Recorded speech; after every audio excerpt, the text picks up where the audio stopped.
अकोल्यातून एक धक्कादायक आणि संतापजनक प्रकार समोर आला आहे. बिंदीघर नावाच्या कॉस्मेटिक दुकानाच्या आड महिलांचा लैंगिक छळ केल्याचा गंभीर आरोप झाला आहे. दुकानात येणाऱ्या महिलांचे गुपचूप व्हिडिओ काढले जात होते आणि त्याच व्हिडिओंच्या आधारे त्यांना ब्लॅकमेल केलं जात होतं.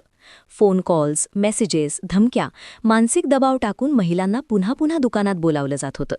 या प्रकरणाचा व्हिडिओ सोशल मीडियावर व्हायरल होताच संपूर्ण अकोला शहरात खळबळ उडाली आहे. महिलांच्या सुरक्षितेचा प्रश्न पुन्हा एकदा ऐरणीवर आला असून पोलिसांनी या प्रकरणात 3 आरोपींविरोधात गुन्हा दाखल केला आहे. मोबाईल डेटा, कॉल रेकॉर्ड्स आणि डिजिटल पुराव्यांच्या आधारे सखोल तपास सुरू आहे. प्रश्न एकच आहे, महिला सुरक्षित आहेत का? या घटनेनंतर दोषींवर कठोरात कठोर कारवाई व्हावी अशी जोरदार मागणी नागरिकांकडून होत आहे.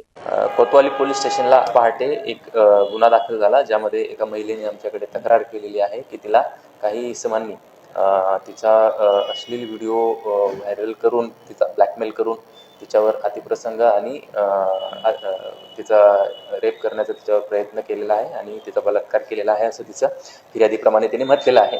तर ते 4 व्यक्ती जे आहेत, तर त्यापैकी 2 जणांना आम्ही अटक केलेली आहे. त्यांचा आज मान्य न्यायालयाने 5 दिवसांचा PCR दिलेला आहे आणि एक जो व्यक्ती आहे तर तो गेल्या 7 ते 8 दिवसापासून GMC मध्ये ऑलरेडी तो भरती आहे.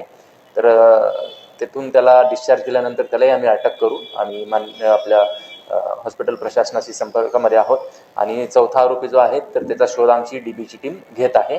पुढील तपास आमचे API पवार कोतवालीचे ते करत आहे.